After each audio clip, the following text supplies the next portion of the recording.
अस्सलाम वालेकुम। आज हमारा लेक्चर नंबर 2 है करंट अफेयर का, जो हमने सेशन शुरू किया है फ्री ऑफ कॉस्ट 60 डेज़ का। जैसे कि मैंने इधर मेंशन कर दिया है कि ये हमारे आज के लेक्चर नंबर 2 में कितने एमसीक्यूज़ हमने डिस्कस करने हैं। 14 से 26 एमसीक्यूज़ मज़ीद हमने डिस्कस करने हैं। और ये जो हमारा टॉपिक चल रहा है ये करंट अफेयर से रिलेटेड है। मैंने लास्ट वीडियो के अंदर आपसे डिस्कस किया था कि जो हम करंट अफेयर को देखेंगे वो तकरीबन 8 लेक्चर हमने करंट अफेयर के मोस्ट इंपॉर्टेंट एमसीक्यूज़ जितने भी बन सकते हैं उससे रिलेटेड बनाया है। उसका आज लेक्चर नंबर 2 है और ये हमारा फ्री सेशन है। जिसके अंदर हमने ADFIA की प्रॉपर तैयारी करनी है। तो आए बगैर वक्त को ज़ाया किए हुए लेक्चर नंबर 2 को शुरू करते हैं। आज देखते हैं 14 एमसीक्यूज़ क्या है जो हमने करना है। तो पहला 14 एमसीक्यूज़ है पाकिस्तान करंट कैपिटल, कि पाकिस्तान का करंट कैपिटल कौन सा है। ऑप्शन देख लेते हैं। सबसे पहले कराची, लाहौर, इस्लामाबाद, रावलपिंडी। ये वैसे बहुत बेसिक एमसीक्यूज़ है। इसे डिस्कस करने का मकसद ये है कि इससे रिलेटेड अगर कमीशन पूछता है तो वो क्या पूछ सकता है। तो जैसे कि ये पाकिस्तान का करंट कैपिटल क्या है, तमाम लोगों को पता है, तमाम बच्चों को पता है वो क्या है, इस्लामाबाद है। यहाँ पे रावलपिंडी, कराची। जैसे कि आपको पता है जब पाकिस्तान बना तो सबसे पहले जो हमारा कैपिटल था वो क्या था, कराची था। उसके बाद कुछ अरसे के लिए पाकिस्तान का जो कैपिटल बनाया है वो रावलपिंडी बना दिया गया था। 1967 को मेरे ख्याल से आई थिंक डेट थी 1967 को जो हमारा कैपिटल था वो कौन था, वो रावलपिंडी था, और जो कि टेम्परेरी तौर पे था। देन परमानेंटली तौर पे तय ऑप्शन बनता है वो क्या है, इस्लामाबाद। पाकिस्तान करंट कैपिटल कौन सा है, इस्लामाबाद है। अगर वो कहे कि पाकिस्तान का प्रीवियस या टेम्परेरी तौर पे कहता है कि पाकिस्तान का कौन सा शहर टेम्परेरी तौर पर कैपिटल रहा है तो वो रावलपिंडी है, और जो फर्स्ट कैपिटल रह चुका है पाकिस्तान का वो क्या है, कराची है। तो अब हम देख लेते हैं एमसीक्यूज़ नंबर 15, उसमें क्या पूछा गया है। अब इसी तरह 15 एमसीक्यूज़ है कि Pakistan largest province by area, कि पाकिस्तान का कौन सा प्रोविंस बाय एरिया के हिसाब से लार्जेस्ट है। ठीक है, अब ऑप्शन देख लेते हैं। सबसे पहले पंजाब, सिंध, KPK या बलूचिस्तान। ऑप्शन क्या बनता है, तो राइट ऑप्शन इसका बनता है बलूचिस्तान। बलूचिस्तान पाकिस्तान का बाय एरिया के हिसाब से सबसे बड़ा प्रोविंस है। ये तकरीबन 42 से लेके 43% एरिया हमारा बलूचिस्तान से कवर है। ठीक है, और बलूचिस्तान किसके साथ लगता है, हमारे अफ़गानिस्तान के साथ भी लगता है और ईरान के साथ भी लगता है, ये भी पूछा जा सकता है। ठीक है आपसे। और ये तो बाय एरिया के हिसाब से। बाय पॉपुलेशन देखी जाए नंबर 1 पे हमारा पंजाब आता है जो तकरीबन 14 से 15 करोड़ आबादी है। ठीक है ना, पंजाब की बाय एरिया यहाँ पे अगर होता है पाकिस्तान से लार्जेस्ट प्रोविंस बाय पॉपुलेशन तो वो क्या था, पंजाब था। बाय एरिया कौन सा है, बलूचिस्तान है। ठीक है, अब ये भी आपने याद रखना है। तो अब देख लेते हैं 16 एमसीक्यूज़। अब इसी तरह एमसीक्यूज़ नंबर 16 है वो देख लेते हैं। तो एमसीक्यूज़ है the China Pakistan economic corridor. China Pakistan economic corridor जिसे हम क्या कहते हैं, CPEC कहते हैं। ठीक है, इज़ द पार्ट ऑफ, कि इसमें से किसका ये पार्ट है। CPEC जो हमारा चाइना पाकिस्तान इकनॉमिक कॉरिडोर बन रहा है, ठीक है, ग्वादर वाली साइड पे, तो ये किसका पार्ट है, मार्शल प्लान का, बेल्ट एंड रोड इनिशिएटिव का, सिल्क रोड एग्रीमेंट या आसियान ट्रेड। तो जो इसका राइट ऑप्शन बनता है वो क्या बनता है, वो राइट ऑप्शन बनता है बेल्ट एंड रोड इनिशिएटिव। ठीक है ना, इससे रिलेटेड लाजमी क्वेश्चन आपसे पूछेगा। और इसी के अंदर अगर हम ऐड करें कि पाकिस्तान ने चाइना को कब ये हैंड ओवर किया है हमारा गवादर, तो वो 2013 को किया था। ठीक है ना, जो कि 2013 को, और 2 हिस्सों में इसने बनना है, 2 पार्ट्स में इसने तामीर होना है गवादर पोर्ट ने। ठीक है ना हमारा, प्लस ये कब तामीर होना है, 2030 तक। इसमें ये सवाल पूछा जा सकता है कि पाकिस्तान ने चाइना को हैंड ओवर कब किया, ये 2013 को किया है। ये 2 हिस्सों में तकसीम होना था, यानी कि 2 हिस्सों में इसे यानी कि बनाया जाना था, और ये कब तक फंक्शनिंग हो जाना था इसने, 2030 तक। अब जो आप याद रखोगे वो ये याद रखोगे कि इसकी टोटल लागत कितनी है, यानी कि कितना बिलियन डॉलर से ये, कितने बिलियन से ये बनेगा। तो आपने वो मुझे कमेंट बॉक्स के अंदर बताना है। तो ये था एमसीक्यूज़ नंबर 16 जो कमीशन आपसे पूछ सकता है। अब हम एमसीक्यूज़ नंबर 17 देख लेते हैं। अब इसी तरह एमसीक्यू नंबर 17 है, क्या पूछा जा रहा है कि Pakistan tested it's nuclear devices. Pakistan ने जो अपना एटमी धमाके किए वो किस साल में किए। तो ऑप्शन नंबर 1 है 1996, 1998, 2000, 2004। इसका जो राइट ऑप्शन बनता है वो क्या बनता है, 1998 को बनता है। पीछे हिस्ट्री अगर देखते हैं थोड़ा सा बैकग्राउंड में, 1974 को क्या होता है, इंडिया धमाके करते हैं। किस साइड पे करता है, हमारे बलूचिस्तान वाली साइड पे करता है, और पाकिस्तान पे प्रेशर डालते हैं।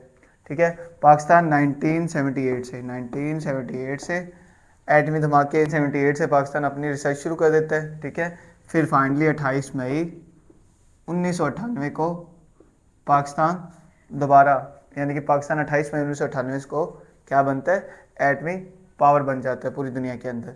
तो इस वजह से जो भारत का गुरूर होता है वो खाक में मिल जाता है।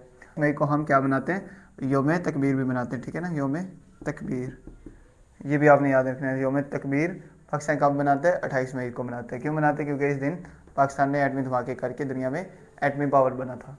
अब हम देख लेते हैं MCQ नंबर 18, वो क्या है, 18 है वो देख लेते हैं कि पाकिस्तान नेशनल लैंग्वेज, पाकिस्तान की नेशनल लैंग्वेज क्या है। बहुत बेसिक क्वेश्चन है। तो हमारा नेशनल लैंग्वेज क्या है, हमारी उर्दू है, लेकिन जो सबसे ज़्यादा बोली जाती है वो ज़बान कौन सी है, पंजाबी है। ठीक है, अब हिसाब लगाने कि पाकिस्तान की नेशनल लैंग्वेज उर्दू है, लेकिन बोली कौन सी जाती है, पंजाबी बोली जाती है सबसे ज़्यादा। और जो अगर हमें कहे ऑफिशियल लैंग्वेज, ऑफिशियल लैंग्वेज हमारी क्या है, वो इंग्लिश है। ये भी आपने याद रखना है। ठीक है ना, ऑफिशियल लैंग्वेज हमारी क्या है, इंग्लिश है।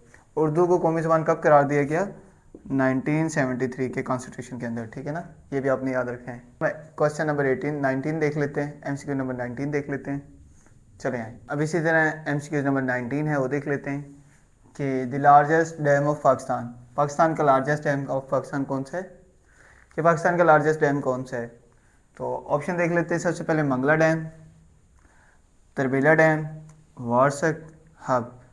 तो जो पाकिस्तान का सबसे बड़ा डैम है वो तरबेला डैम है। क्या ऑप्शन बनता है इसका, option number B, Tarbela dam. और ये क्या है वो आप मुझे कमेंट बॉक्स के अंदर बताएंगे। तरबेला डैम है, तरबेला डैम से रिलेटेड ही ये पूरे पाकिस्तान का नंबर 1 डैम है जो पूरे पाकिस्तान को पानी देता है। ठीक है ना, आप समझते हैं कि पाकिस्तान का ज़्यादा ज़राए हैं, यानी कि इरिगेशन के अंदर जो पानी इस्तेमाल होता है वो कहाँ, किसके थ्रू होता है, वो तरबेला डैम ही करता है। यानी कि लार्जेस्ट कैपेसिटी इसी की, इसकी वजह से ही सबसे ज़्यादा इलेक्ट्रिसिटी बनती है। और यही हमारा डैम वाहिद डैम है जो हमारे पानी की ज़रूरत को पूरा करता है। तो इसकी कैपेसिटी आपने मुझे कमेंट बॉक्स के अंदर बतानी कि इसकी कैपेसिटी कितनी है। इसी तरह मंगला डैम है, फिर वासिक डैम और हब डैम, इनकी कैपेसिटी भी आपने अच्छे से याद करनी है और मुझे आपने कमेंट बॉक्स के अंदर बतानी है। मुझे पता चले कि आपको डैम्स के बारे में पता है, तो वो मुझे आप कमेंट बॉक्स के अंदर बताना है। चलें, अब हम MCQ नंबर 20 देख लेते हैं। इसी तरह MCQ नंबर 20 है वो देख लेते हैं कि क्वेश्चन है, Pakistan became a nuclear power in response to, यानी कि पाकिस्तान जो न्यूक्लियर पावर बना वो किसके रिस्पॉन्स में बना, किसकी वजह से बना। वो चाइना था, इंडिया था, USSR था या ईरान। जैसे कि अभी लास्ट ही MCQ हम करके आ रहे हैं कि पाकिस्तान ने जो रिस्पॉन्ड किया था उसके मुतबादिल किया था, वो इंडिया के मुतबादिल किया था। क्या होता है कि इंडिया 1974 को एटमी धमाके करते हैं और पाकिस्तान पर प्रेशर डालता है। ठीक है ना, पाकिस्तान इसी के जवाब में 28 मई 1998 को 1998 को एटमी धमाके करता है और एटमी पावर बन जाता है। ठीक है ना, इसका जवाब क्या था, वो इंडिया था। अब हम MCQ नंबर 21 देख लेते हैं। अब इसी तरह MCQ नंबर 21 है वो देख लेते हैं। मोस्ट इम्पॉर्टेंट है कि Pakistan join United Nations, Pakistan ने यूनाइटेड नेशंस को कब ज्वाइन किया। ठीक है ना, जैसे कि अगर आपको पता है यूनाइटेड नेशन क्या है, नेशन का मतलब ये है कि अक़वाम मुत्तहिदा, उर्दू में हम इसे क्या कहते हैं, अक़वाम मुत्तहिदा। ठीक है ना, यानी कि पूरी दुनिया की जितनी भी अक़वाम है वो इसको यूनाइटेड नेशंस कहते हैं। उनसे मिलकर जो हमारी बनती है यूनाइटेड नेशंस होती है। और इसके अंदर अब तक कितने मेंबर हैं, वो 193 हैं और 2 रिज़र्व स्टेट हैं, 2 रिज़र्व स्टेट, जिसमें वेटिकन सिटी और पैलेस्टाइन है। 193 टोटल मुल्क हैं। इसके अंदर 2 नॉन रिज़र्व स्टेट कहते हैं, यानी कि रिज़र्व स्टेट ऐसे है कि इन फ्यूचर इसे तस्लीम किया जा सकता है। तो ये कब बनता है, ये 1945 को बनता है। और पाकिस्तान इसे कब ज्वाइन करता है ये पूछा जाता है, तो इसका जो ऑप्शन है वो 1947 है। यानी कि पाकिस्तान ने 1947 को ऑफिशियली तौर पे यूनाइटेड नेशंस को तस्लीम किया था, यानी कि ज्वाइन किया था। ये क्या डेट बनती है, डेट भी आप याद रख सकते हो, 29 सितंबर 1947, ये हमारी डेट थी। अब हम MCQ नंबर 22 देख लेते हैं। इसी तरह MCQ नंबर 22 है, वो क्या है कि पाकिस्तान करेंसी इज़ रेगुलेटरी, कि पाकिस्तान की जो करेंसी है उसे रेगुलेट कौन करता है। तो सबसे पहले ऑप्शन है मिनिस्ट्री ऑफ फाइनेंस करता है, स्टेट बैंक ऑफ पाकिस्तान करता है, नेशनल बैंक करता है, या SCCP करता है। तो जिसका राइट ऑप्शन बनता है वो क्या बनता है, national state bank of Pakistan करता है। ठीक है ना, पाकिस्तान के अंदर जितनी भी मॉनेटरी पॉलिसी है या जो करेंसी को लेन देन होता है रेगुलेट करता है वो कौन करता है, स्टेट बैंक ऑफ पाकिस्तान होता है, जिसके अंदर ही हमें पता चलता है कि पाकिस्तान के रिजर्व कितने हैं, यानी कि किस बैंक के पास कितना पैसे पड़े पाकिस्तान का और कितना पाकिस्तान ने उसे कर्जा वापस करना है। तो ये हमारी कौन करता है, ये हमारा स्टेट बैंक ऑफ पाकिस्तान करता है। नंबर 23 देख लेते हैं, चले आए। अब इसी तरह MCQ नंबर 23 है वो देख लेते हैं। ये इंटरनेशनल ऑर्गेनाइजेशन से रिलेटेड अब मैंने सीरीज शुरू की है कि MCQs है 23, head quarter of United Nations, यानी कि यूनाइटेड नेशंस का जो हेड क्वार्टर वो किस सिटी के अंदर है, वो जिनीवा के अंदर है, पेरिस के अंदर है, न्यूयॉर्क के अंदर है, या लंदन के अंदर है। तो इसका राइट ऑप्शन आप मुझे कमेंट बॉक्स में बताएं जल्दी से कि इसका जो यूनाइटेड नेशंस का हेड क्वार्टर वो किस सिटी के अंदर है। चलें जल्दी से बताएं मुझे। ऑप्शन आप देख सकते हो, जिनेवा के अंदर है, पेरिस के अंदर है, न्यूयॉर्क के अंदर है, या लंदन के अंदर। इसका राइट आंसर क्या बनता है हमारा, न्यूयॉर्क।